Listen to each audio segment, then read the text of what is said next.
কারা জানি বলছিল এবার রংপুর রাইডার্স কোয়ালিফাই করতে পারবে না। যারা এই কথা বলেছিল তাদের প্রতি এক বালতি সমবেদনা।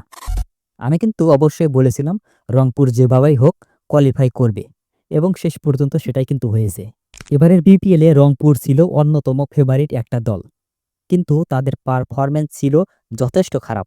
বিশেষ করে তাদের ব্যাটসম্যানরা খুব একটা ভালো পারফরম্যান্স করতে পারে নাই।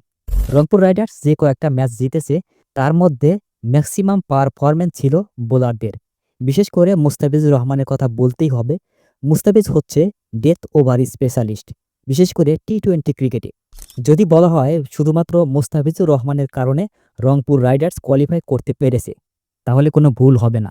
অবশ্যই রংপুর রাইডার্স কিন্তু শুধুমাত্র মুস্তাফিজুর রহমানের বোলিংয়ের জন্যই কোয়ালিফাই করতে পেরেছে। বিশেষ করে কয়েকটা ম্যাচ যেভাবে মুস্তাফিজুর রহমান জিতিয়েছে সেটা অবশ্যই প্রশংসার দাবি।